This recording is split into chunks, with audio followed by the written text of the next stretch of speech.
So when you look at ethical relativism, which is really an interesting thing because it talks about what is relative in terms of ethics. And so it's almost a very warm dichotomy of words. What's right, what's wrong, what do you think about that? What do you think about that? It's your thing. You do you, I do me. That kind of operation comes with this ethical relativism. As you begin to read, you begin to realize that there are different ways that people think about ethics, whether or not they are from different communities, whether or not they're from different parts of the world. There is various reasons why we think the way that we think. And so, first of all, I want to drive home this idea that you're going to see throughout your time in ethics and throughout your life when you're considering ethical considerations is that ethics follows this threefold idea.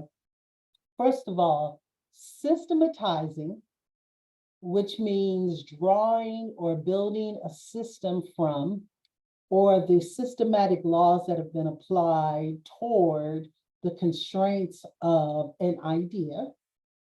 Defending, because when you're defending your ethics, you're showing or describing or stating clearly what the limits are or what your ideas are like.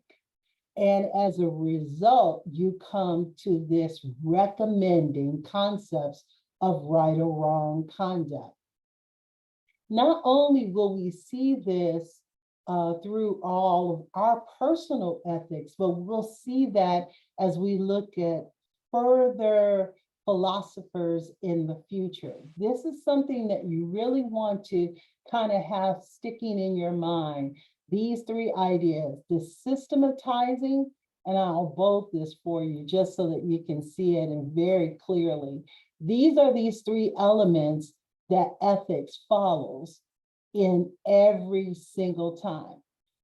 So I'm going to ask you guys, why do you think that these three things would be very important when we're talking about topics that are controversial, when we're talking about issues that are plaguing our world and how we look at it in terms of how you would determine your own ethics? Anybody want to give a shot at it this morning?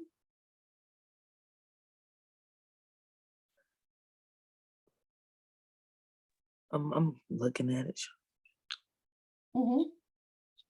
I could try. Okay. So basically, like, you are asking why it's important to like have the systemizing and defending and recommending. Yeah, that's a part of I your think thought process as when you're thinking of your ethics.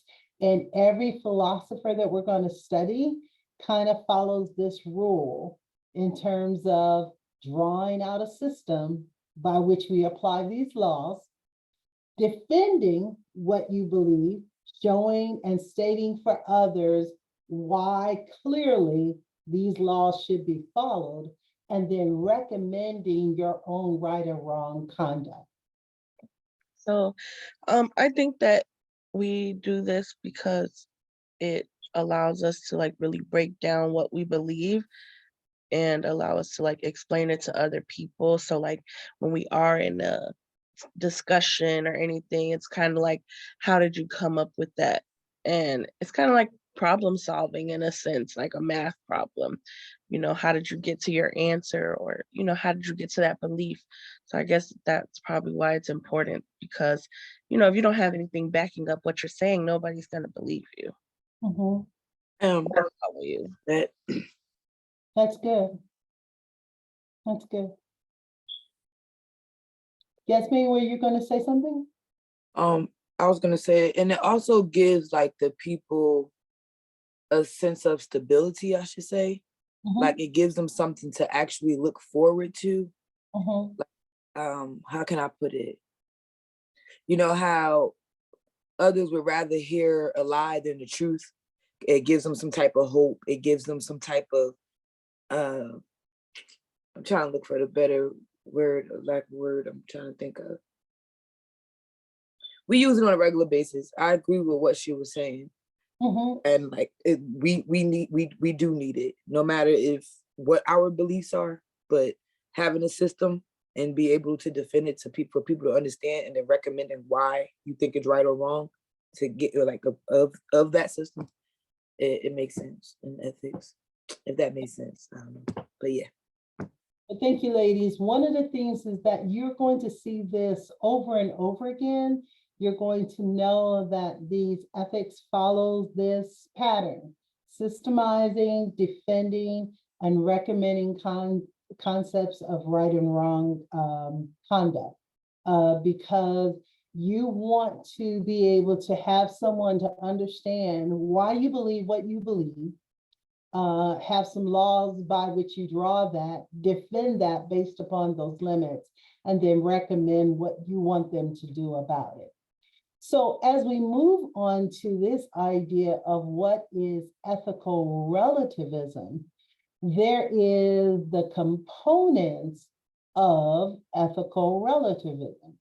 First of all, this theory holds to this idea that there is no universally accepted ethical standards. Now, I want to pause right there because that sounds confusing from where we just came from here, right? Mm-hmm.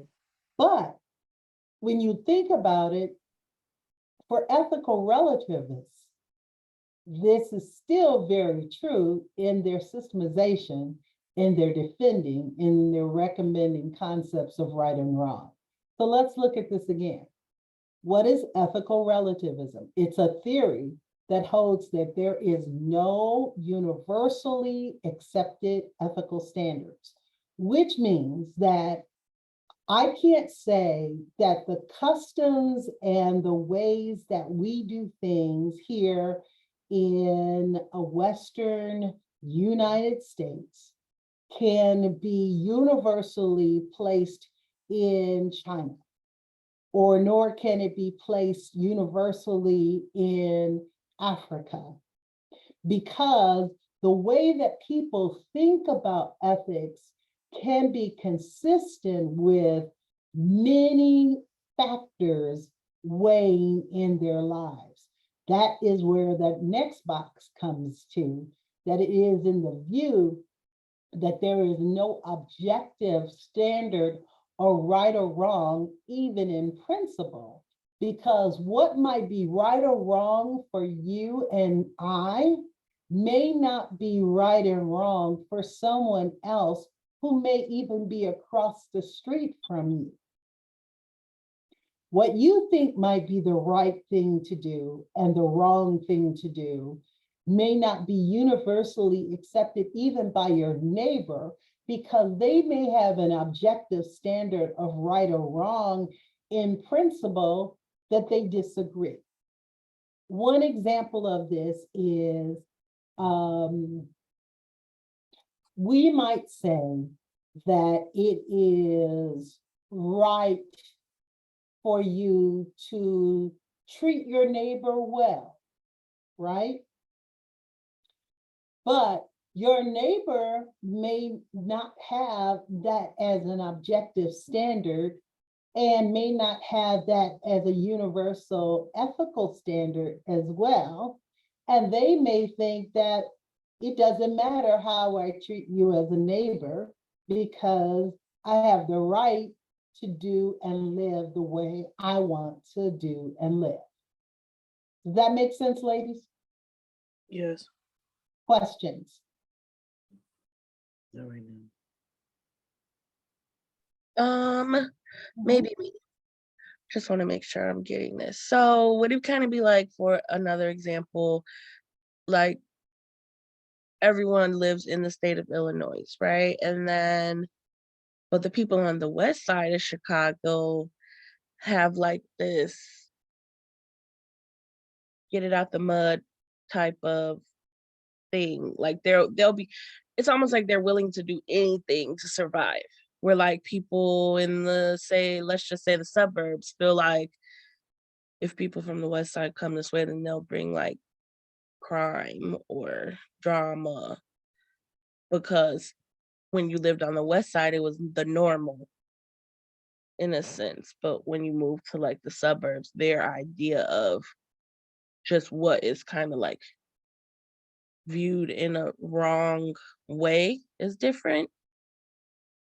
I get what you're saying, Dominique, and I Mhm. think you're on track in terms of understanding the differences, but this is what we're talking about. We're talking about what we think is right or wrong ethically. So that same scenario that you just gave me, Mhm. the person who may have lived in some impoverished times and some ways may think that the way to survive is to take some stuff off your lawn. Not in your house, because I'm not breaking the law, but I'm taking it off your lawn. And I might think that there's nothing wrong with that because you had it on your lawn. It's outside of your home. My ethical standard says, well, if it's outside of the home, I'm not breaking into the home. I can take it.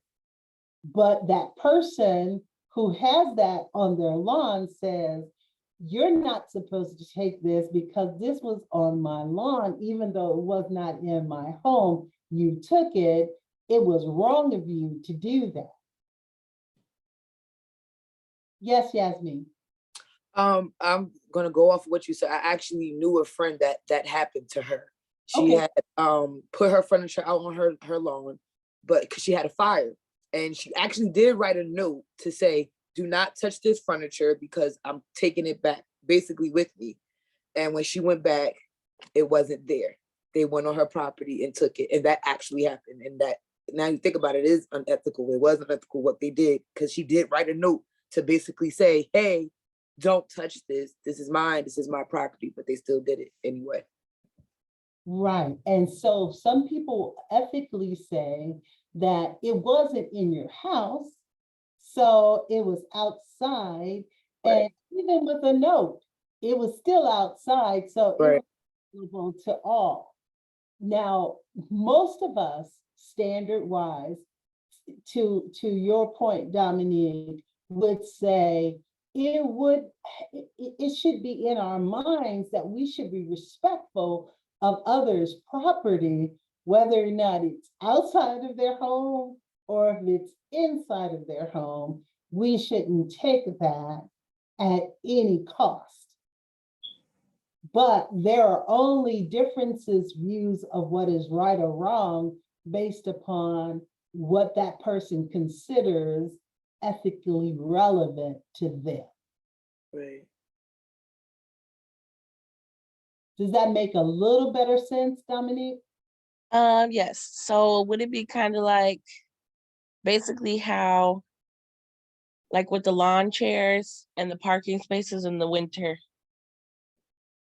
So Yeah, like, almost like with the parking, you know how we do yeah. time. Yasmin, I know you're from New Jersey, so you may not be familiar with this, but in Illinois, specifically in Chicago, when people dig out a snow area, okay, Mhm. they dug it out for their car. Oh And yeah, they do that in Jersey, and it causes fights. It sometimes causes fights because a person will probably be left and then come back and say, "I put a garbage can right here," or "I put my such and such right here, my chair right here. Why would you take my property?" So no, that happens. Where back in the day, us, because I'm 31, we would actually take shovels and stuff and go actually help the next person where it was equal for everybody. That was the ethical thing to do. We all looked out for each other. But today, it's not like that at all. okay, so that is the ethical perspective of what's not universally ethical standards, where one neighbor would say, or the whole neighborhood will have had an understanding that if I dug it and I put my little chair, my garbage can, my whatever there, my, whatever I put there, that should be left for me because I did it. Someone else that comes to the neighborhood may have a different ethical point of view and says, whoever comes home first should grab that spot, regardless of who dug it out. In theory, it holds also from cultural standpoints and also from universal standpoints as we look at it from time to time. So then you're talking about ethical relativism, which is descriptive versus normative ethical relativism. And they kind of break it down for you in the book. Ethical relativism is the kind of skepticism about ethical reasoning. It is skeptical of the idea that there are right or wrong answers to ethical questions, meaning that this person who has this type of ethical relativism says that there's really not right and wrong answers. There's not black and white. There are grays and there are yellows and there are other things that we can look at. And these are some good reasons that we might be skeptical about the existence of universal or objective values that we put on one another. Just like with the neighborhood thing that we just talked about. And good morning, Brittany, and welcome. One reason for skepticism is the empirical and historical fact that different cultures disagree about moral value. Right now, if we were to look at things from this perspective, descriptive ethical relativism, now look at that again, descriptive ethical relativism describes in that different cultures, one of the variances of their morality comes from customs, comes from their ethical principles, and they vary from one culture to another. What may be conceived as moral by many in one country may be considered immoral or even illegal in another country. Let me give you an example of that. I think I was about to have one, but okay. China, back in the last decades, used to say you could only have, because of the population explosion, and we just saw on the news that China now is down 850,000 people from where they were projected to be this year. But what used to be is that if you had a child in China, you could only have 2 children. So what would happen is that a woman who gave birth to a female child, they would not necessarily keep that child. They would either give that child up for abortion or they would give them up for adoption because they did not want to be sewn to that 2-child rule that required them to only have 2 children when they needed to have another male in their home. Is that unethical? Is it immoral? Is it illegal? It would be considered that in many places, it would be considered immoral, probably by the United States, because the United States was up in arms about this. But many of the adoptions that took place during that time, you saw a lot of Asian adoptions that occurred was because of specifically of that law. because those baby girls were not was not the prize to that family. That makes sense so far? Yes. Descriptive ethical relativism. So in descriptive ethical relativism, as a descriptive fact, relativism appears to be true. It is evident that there are different ideas about ethics at large in the world. What we call descriptive ethical relativism is the factual or descriptive claim that there are different ideas about values, and descriptive claim that values differ depending upon culture and perspective. Here are some examples. Eating beef in the United States. We eat it all the time, unless you're a vegetarian or a vegan, right? I happen to be a vegetarian, so I haven't eaten beef in a long time. But I don't think that it's a wrong thing to do. It's just a choice, right? Indeed, Yeah, they worship beef. that's right. They worship the cow, the sacredness of the cow. So eating beef would be an immoral thing to do. Drinking alcohol and gambling.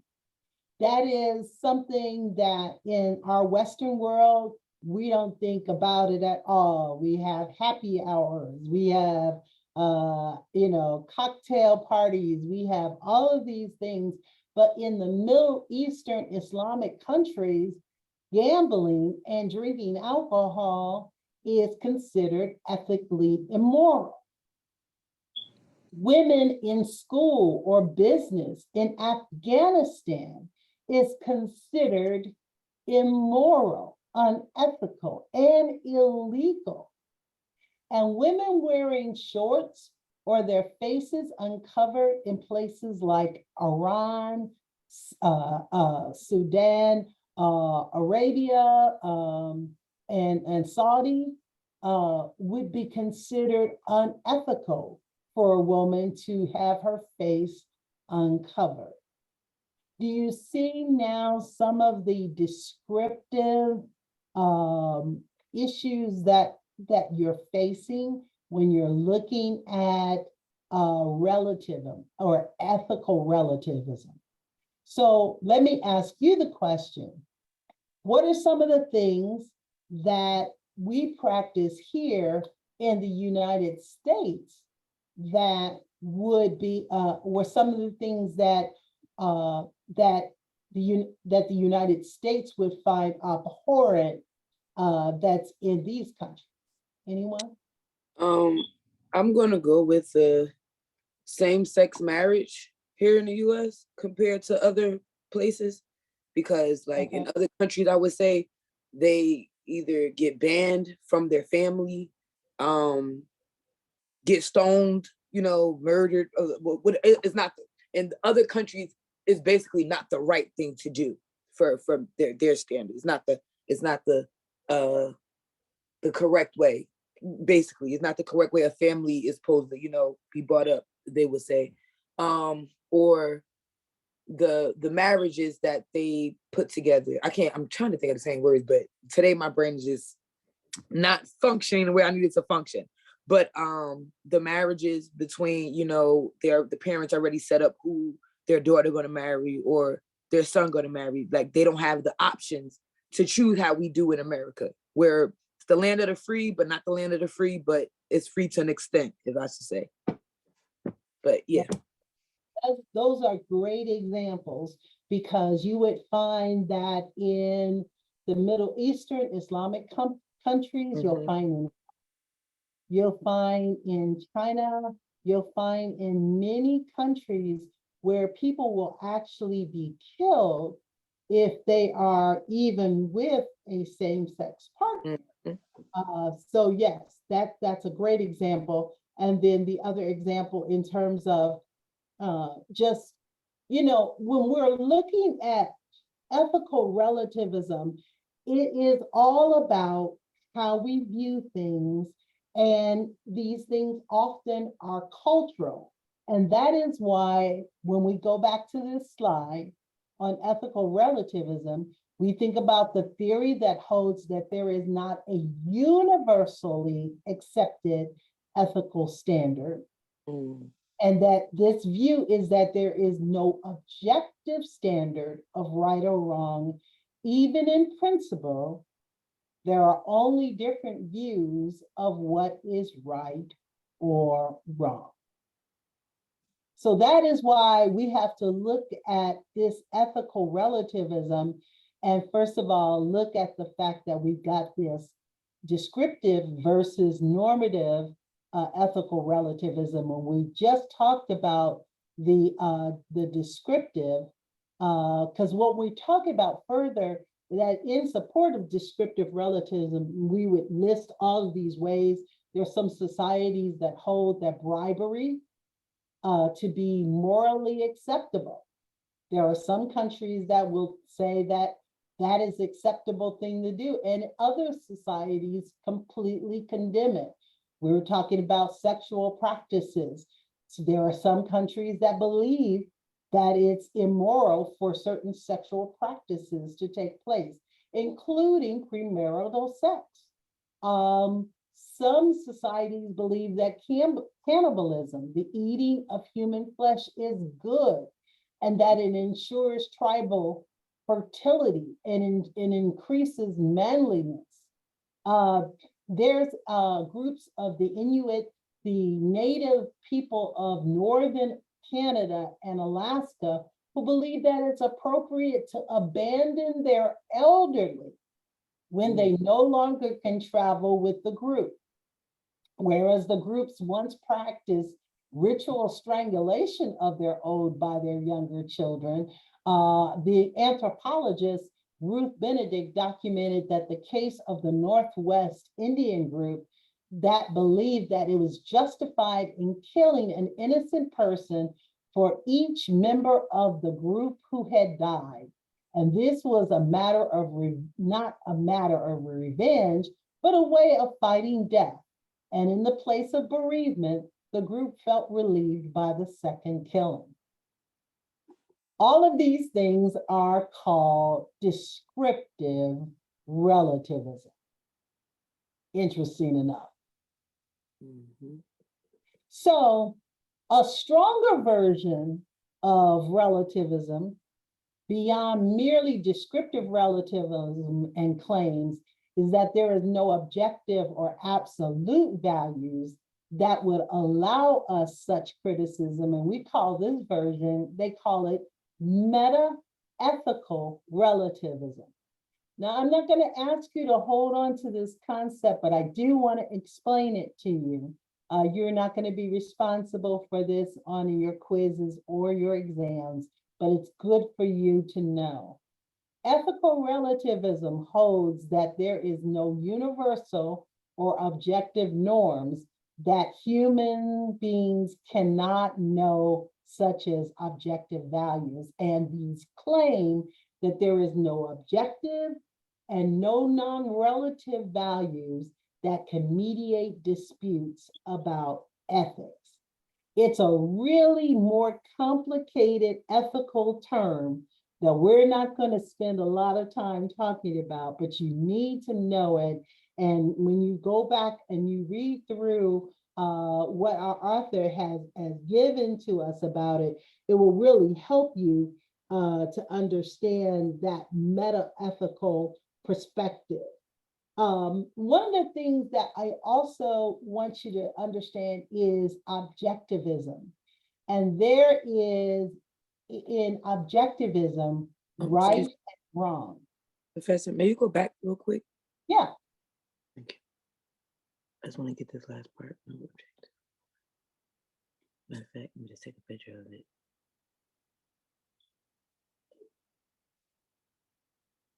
Okay. Okay. Anybody else want to stop? Anyone else? I want to make sure that we're all on the same train together. Okay, so objectivism, yeah, this is the objective of right and wrong, which is often called objectivism, Okay. And sometimes non-relativism, meta-ethical idea that is ethical propositions refer to objective facts. We're not going to go through a lot about objectivism either, but we have to know that these are different types of ethical relativism that people think about and they hold fast to. And what do they hold fast to? They hold fast to this idea of systemization, right? Defending and recommending concepts of right and wrong. And these are the concepts in which their systematizing comes from. So before I go any further, this is a time for bonus points, guys. So time for bonus points. So I hope everybody is here. Brittany, did you come back yet?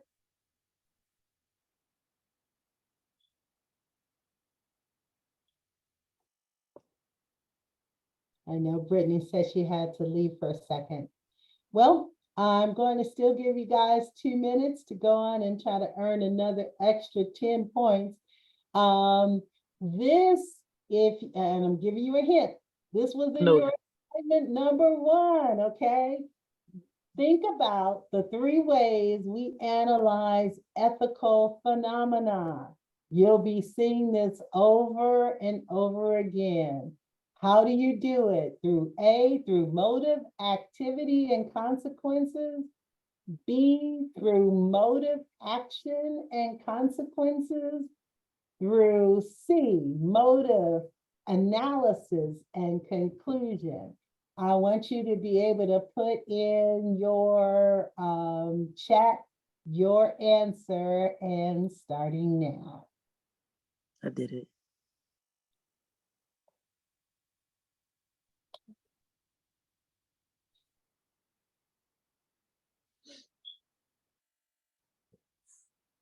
Okay, everybody got it, great. I just want to make sure that when we are looking at these things, we understand that all of our ethical phenomenon, every time that we're looking at it, we're looking at motive, actions, and consequences. So everybody gets a free 10 more points. Yes, that's awesome. So very good. One of the things that we look at this is that, and the reason why we're going to see this again and again, because even as we're talking about today's concepts, we're talking about another idea where there are a motive for what a person believes, their action, and the consequences that come along with it. You can't escape it no matter how much you try. All right? Mm-hmm. All right, so let's go to our next one. Normative ethical relativism is the second idea between descriptive versus normative. Normative relativism is a theory that claims that there is no universally valid moral principles. Let's show how this is different than what we were talking about before. In descriptive, we're talking about that there is factual and descriptive claims, and that we realize or recognize from a descriptive standpoint that there is what's perceived as morality. There are variants, and they vary from culture to culture. So descriptive ethical relativism varies from culture to culture. But when we're looking at normative ethical relativism, it is the theory that claims that there is no universally valid moral principles, period. Normative ethical relativism theory says that the moral rightness and wrongness of an action varies from society to society with no absolute universal moral standards, all binding on all men at all times. So an example, a perfect example, we had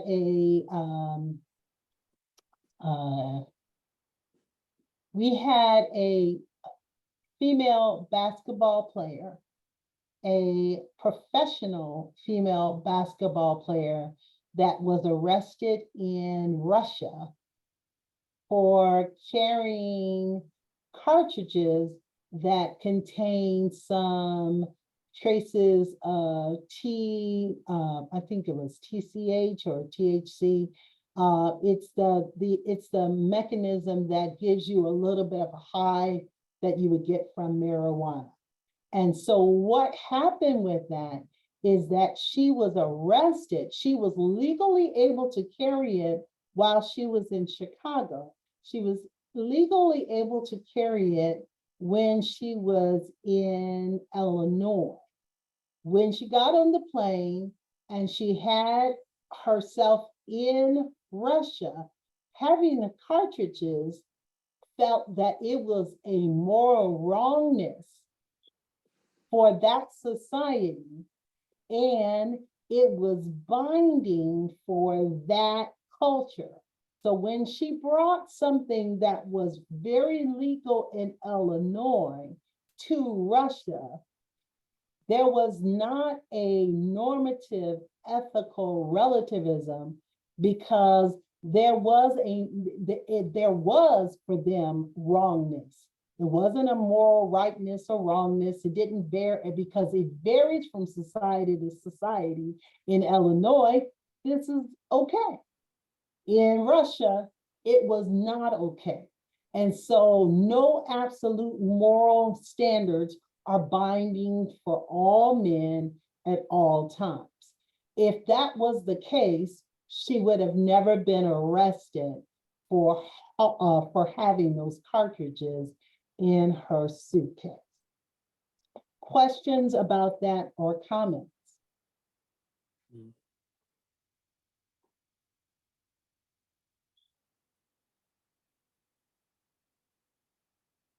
We're good on normative? Because normative ethical relativism is the theory that claims that all thinking about the basic principles of morality is always relative, that each culture establishes their fundamental values and principles that serve as foundation for morality. The theory claims this is the case now, has always been, and will always be the case. So for the normative, they believe that each culture establishes their own fundamental values and principles that serve as a foundation for morality. And the theory of this case now has always been and will always be the case.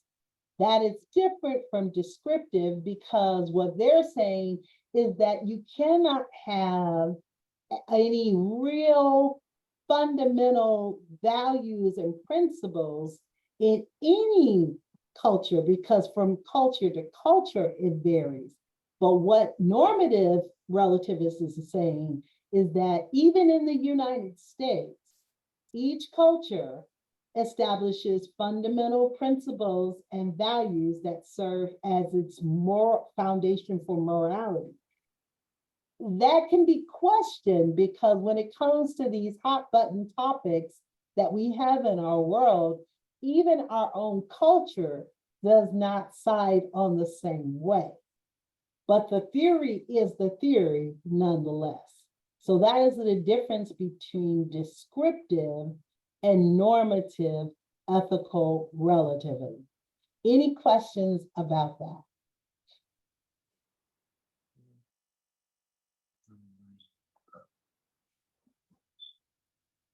So before we go any further, what idea that you have currently that you do not believe might be shared with everyone in your, even in your circle or group? What kind of moral standard do you have that may not even be shared among even your peers, the people who are around you, that you share and you hold vehemently for yourself? And anybody can start. Would you consider common sense? Common sense? I feel like a lot of people, like even in people I know, don't have common sense, and like I don't know if this has something to do with it. I don't know if it's relatively ethical thing, but a lot of people don't have a lot of common sense. Okay, all right. Anyone else? Something that you, yeah. So I was thinking more so like also with along with common sense. I bring this up a lot, but the black and white area versus them thinking more like as far as more complex ideas or reasonings. Mhm. I don't feel like everyone has that ability to do. They're more so like it's either white or black. Mm-hmm. Okay, thank you, Brittany. That's good. Okay, I just want to make sure I'm understanding your question, but basically like something that I believe in that like people around me don't, Yeah, per exactly. se. Okay. Let me think for a second again.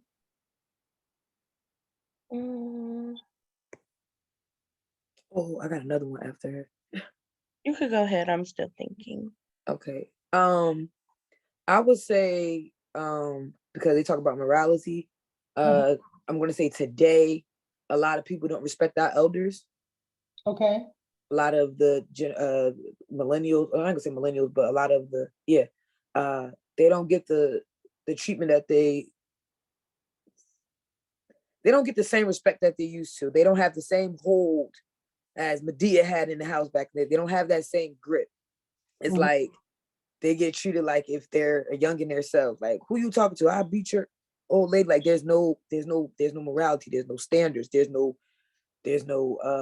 love. There's no kindness. It's just take, and don't want to listen. Don't want to get help from the elders or pass, pass down certain, education thoughts or whatever they learn, recipes, whatever. It's just the respect level is not there anymore. Okay. Yes, that's a very good example. Yeah, that's a good one. I always say that's because babies is having babies. Well, we're having babies. Okay, so mine I think would probably be dang it. Sorry, I had it and then I lost it. What was it? I just had it. Sorry, 1 second. I just had it and then um Well, let me give you one while you're thinking about that. So if I'm on a train or if I'm on a bus and there is someone who is older than I or disabled who comes on board, I see them with a cane, I see them with some type of disability, I see them with a baby, I will give up my seat so that they can sit down. I think it is one of those moral, ethical things that should be done to make way for someone who has a more burdened situation than I do at the time. And many of my peers would not share that same philosophy.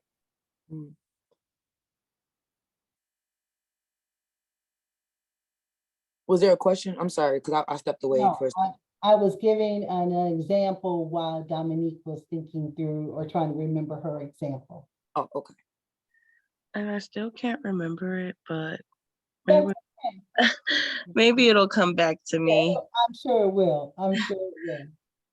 Here, this is written by Josh and Sean McDowell.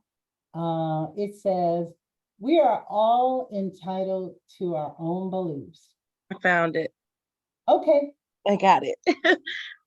Sorry. Okay, so really quickly, it was just I just personally don't feel like lately in the world, like as transgenders have come more has well as the LGBT community has become like a more accepted thing, I feel like they put it too much into Yes. I feel like Good. they're trying to brainwash our children. And it's Yeah. some people that are like, oh, well, it's a part of life. And I just feel like, no.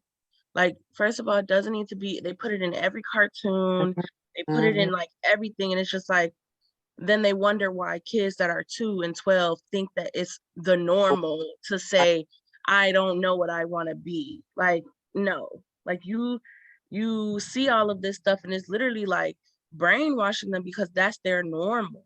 And it's like, that's not the normal. Like, I'm not against people feeling how they feel, but at the same time, I don't feel like at 2, you could sit here and tell me you want to be a girl when I you was agree. born a boy. I agree. I definitely agree. Can I add to that what she said?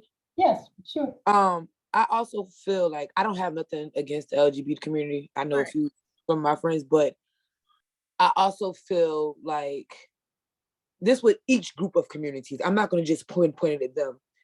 Everybody's a bully in their own way. Far as even the LGBT community, if one person, like with the baby, for example, I don't know if you guys remember the scenario that happened with the baby. Ever since then, it seems like he's been blackballed from when he made that statement on stage. If you gay or something, or you got HIV, something that he said, but they took it out of context. I don't really think he meant it that way. It was because he was talking to everybody, but they bullied that man. Like, they bullied him to make him change his view or change his thought. It was something about him doing, I think about them like having sex or something in the bathroom or something like that, he said. Okay. I But think. I just feel as though like they bullied him. Or for example, with the Kanye West and the Kyrie Irving situation, everybody has their own belief. And for them to get, I'm gonna say, black modern day whipped during these times, that you're telling me that I can't have my beliefs, but if I do, and if you don't like my belief, I'm going to whip you for not believing what I believe in or whatever. So yeah, all that stuff that she said with the putting the stuff in the TV, it's crazy. It's crazy. And one So of the much. cartoons I actually liked on Nickelodeon, The Loud House, until I saw that it was a black kid who had 2 gay parents that were husbands. And it was like, well, why it had to be the black kid? One, not saying like, I'm not racist or anything, but it was just like, really? Come on. Like, why do we have to show that? But yeah. And then it seems as if when you do speak up, Like now it's like, oh, you don't like right. that. Like, no, I can have gay friends and I'm not judging you. What I'm judging is how much it's being pushed into the dynamic of children.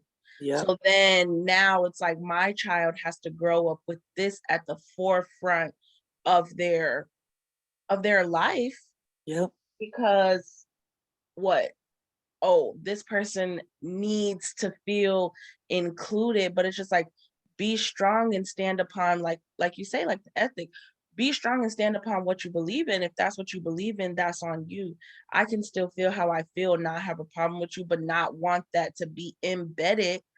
And I don't have children, but I feel like Go ahead, girl. they are being brainwashed because it's just like, no, like I know people be like, oh, I'm born this way. I don't personally believe that. Like, and that's my personal thing. I don't believe you are born this way. That doesn't mean, again, like I say, because I always feel like I have to almost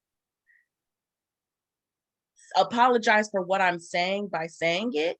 But it's like, this is my belief. I don't believe you were born like this because I believe in God and I believe in what that he made me in his image. So if he made me who I'm supposed to be, it's like, how can he take control or help me grow when I'm not even who he had me here to be? It's like it could get so much deeper, but everybody's so surface level that it's just like it becomes a such sensitive topic where it's like nobody can speak their truth.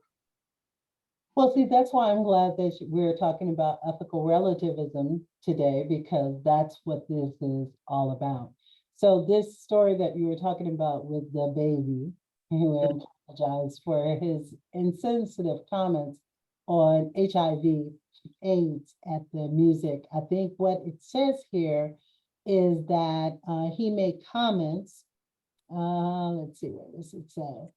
If you didn't show up today with HIV/AIDS or any of them deadly sexually transmitted diseases, that'll make you die in 2 or 3 months, then put up your cell phone light up. That's what he said. I don't think nothing was wrong with that, because I know when we used to go to team parties and the DJ used to be like, if you wash your behind or you put your deodorant, raise your hand, scream. Or if you you came in here smelling good, looking good, hair did, nails done, scream. If fellas, if you came in here with clean socks, not no, like I didn't think nothing was really wrong with that. A lot of us, like I'm an aggressive person, so a lot of times some people take me as I'm coming at them harsh. No, I'm just stern on what I say, and I believe in what I say. Even if everybody's against me in a room, I'm going to still speak my piece and stand up for what I believe in. I teach my children the same thing. So it's like, I think a lot of people are sensitive, a lot today. They're very sensitive, and a lot of people don't listen. They just talk to listen, or they just talk because they have lips. That's my favorite saying. You just talk because you got lips. But a lot of people don't listen. They don't. I don't think he had a. Oh, I'm sorry, Professor. Just real quick. I feel like for the baby thing, I just feel like he'd be out of line so many times. For me, I don't feel like I get what you're saying. Like, if you came to the party today and you don't stink, that's one thing. But like HIV, that's already, it is a sensitive topic. Like, because people already have to go through life feeling judged by that. So he could have said something else that was more along the lines of, yeah, if you ain't come today stinking, fine, because that is something of the norm. But I feel like when he did the HIV and then going into you ain't finna die in 3, like, what does that even matter? Like, why is that the thing that you're thinking about? Why is it HIV? Why is it herpes? Why is it, just why is it that?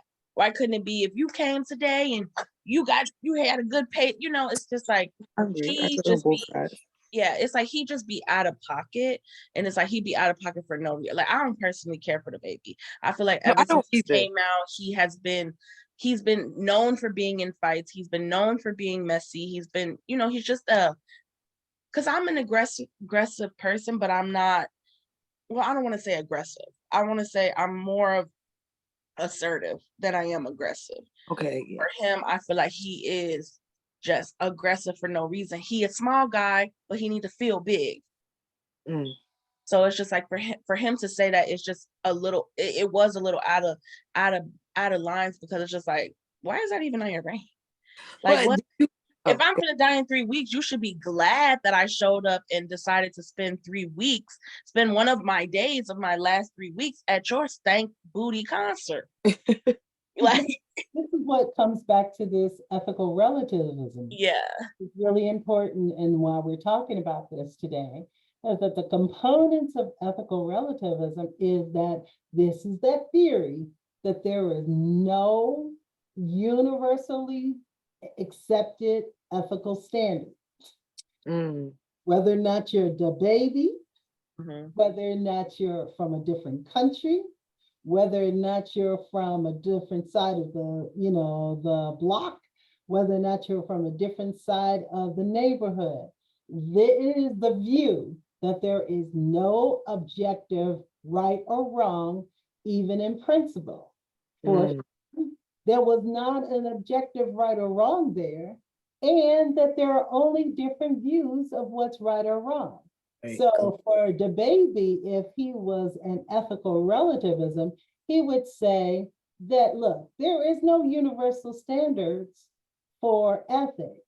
And this could be right or wrong to you, but Mhm. really, what is right or what is wrong? There's Right. all different views of it. So your view might be that it was wrong for me to approach it because it dealt with HIV and AIDS. Your view might have been that because he was talking about those, if he was talking about those who were gay or lesbian, those views may be, acceptable to some and not acceptable to others. Ethical relativism. That's why we're talking about what we're talking about today. I'm making up my extra 10 points from last week. Okay, right. Period. Like, this is the type of stuff I like, though, because Yeah, I'm me just like, too. let's Mhm. balance. Like, So what we're looking at here is we're looking at the fact that the last idea for normative ethical relativism is that this is that philosophical theory that the evidence gathered by cultural anthropologists does not sufficiently support, nor can science support it about the past or the future. It is a theory that has proof against it. Again, you're talking about ethical relativism that says that every culture establishes fundamental values and principles that serve as foundation for the morality.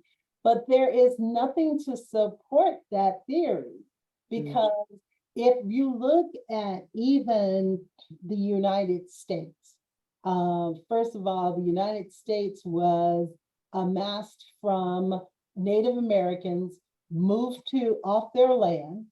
Then you had settlers that came from another country bringing their own, their own ethics, their own morals to the country, establishing foundational things. If you look at even the Declaration of Independence, the people who were on that were of different beliefs, different mindsets, different thinking. So not each and every one of them had a foundational value or principle to serve as the foundation for morality.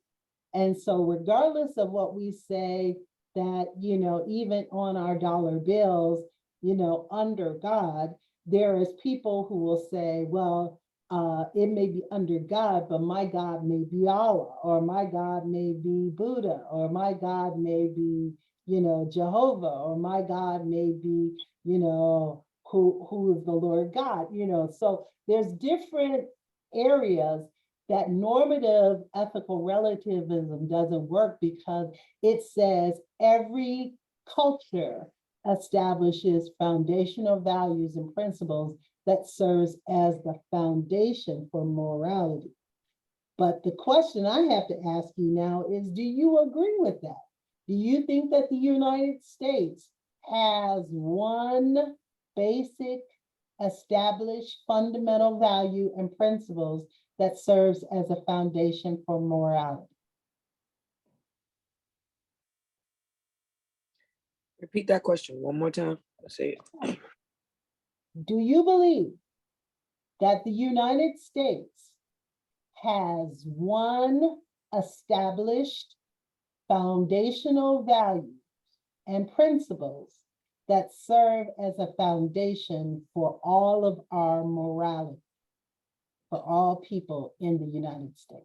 At one point, I don't know if I don't know if this would be something that would relate to this, but hopefully, at one point when the United States was known as the place for the American dream, where they made people feel as though that's why, people came from through Ellis Island, or people migrated to the north or whatever, showing that you can have this picket fence, you can have this lawn, you can have this car, you can have this 9 to 5, 8 to 4, still bring home the bacon, wife is at home, kids is in school, regular women don't have to, the women not working. I think it was like at one point America was based off that type of fundamental American dream type vibe. I don't know if I'm right, but just Okay. saying. Let's see. Everything is evolving and changing, Brittany says. They have generalized morals, but each branch off till many other things. I agree with you, Brittany. I agree with you. Anyone else? Yeah, I don't feel like there's one, like one thing for everything. Mhm. Um, even just miniature laws, there's always a stipulation that can make that law necessarily null and void for you based on your situation, which is why people argue in court every day. Where's the loophole that I can find in the law? Where's the loophole that I can find in the custom? Where's a loophole that I can, in all of the things that are, supposed to be normal and ethical? There's some loophole in each thing, almost in a sense that people can find to benefit them in some sort of way. So I don't feel like there's just one. There tries to be, but I feel like there's so many things that can bring you to a decision and to a choice, and that can, against certain situations and stipulations. Why should a person that murdered someone in self-defense have the same consequence for somebody that just murdered someone premeditatively, or so Getting less time than a person selling marijuana when it's legal now. So again, as we discovered when we talked about normative statements and also with normative ethics, that remember, normative is always about those things that are not established in facts or data and those kinds of things. And so with normative ethical relativism, when they talk about that, it says that every culture establishes fundamental values and principles that serves as a foundation for morality. But again, there is not any anthropological support for that, or any science that supports these ideas in the past and the future that really supports this evidence that every culture has these normative values that have been established. And because we know, and back to your point, Yasmin, I think that when you talk about the American dream was only for those who migrated by choice and not by force. So was the American dream for those who had been enslaved as well. So you have those who, were here not because they were looking for a better life. They were forced to be here because they were helping others look for a better life. And so the values that we often see as cultural norms or values are often considered normative ethical relativism, because they're not necessarily, even though they may be what establishes or what we think establishes our culture, fundamentally in our values and principles on the foundation of morality, it may not be the case because there is no foundation that says that everyone has agreed these are going to be the things that are going to lead and guide our lives. And then that's why we have laws, that's why we have courts, that's why we have judges, that's why we have people who need business contracts, because we're often not as honest and upfront with one another as we could be. Yeah, you're right about that. Pietra, and thanks for joining us. Good afternoon. Good afternoon. Touching on what you guys are talking about, I think the United States, I think that I really think that the way they set the world up is for a certain nationality We to know. achieve their goals and have generational wealth for their children. I Hmm. don't think anything about the way they set it up was ethical for everyone, but only for a certain race. I agree with you. Okay. We have to work hard, and for me, I have to have, because I'm divorced, and um, I have 6 children. I have to have 3 or 4 businesses to be able to take care of my children and not struggle, as I should say. Um, Being in the one one person household um, makes it hard. And even when you don't have a situation like mine, say if my spouse died, it'll still be hard. Um, it'll still be hard with one person.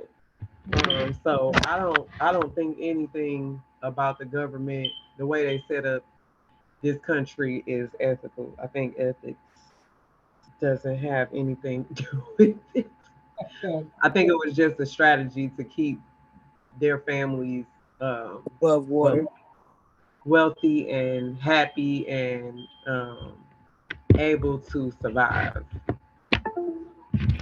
Your thoughts. Appreciate it.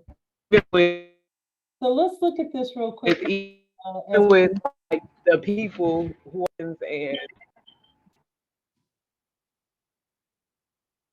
Okay, let's look at this as we continue, and we're going to try to wrap up today so that I can talk to you about this week's assignments and what's left for today.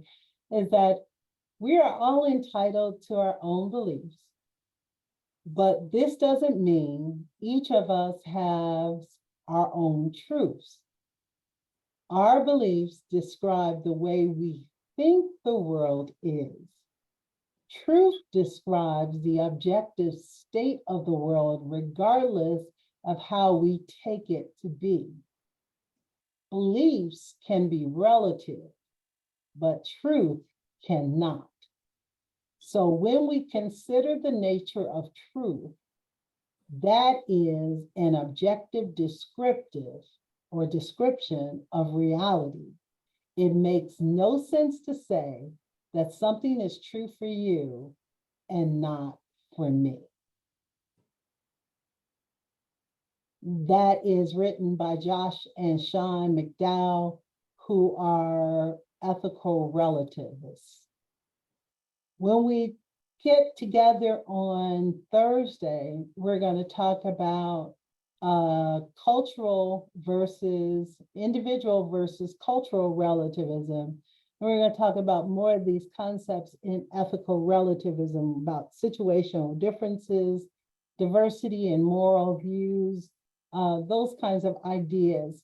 But we're going to concentrate a lot of our time on what's called strong versus weak ethical relativism, because that's what's going to be important for you to know when you think about people who consider themselves and guide their lives in ethics by ethical relativism.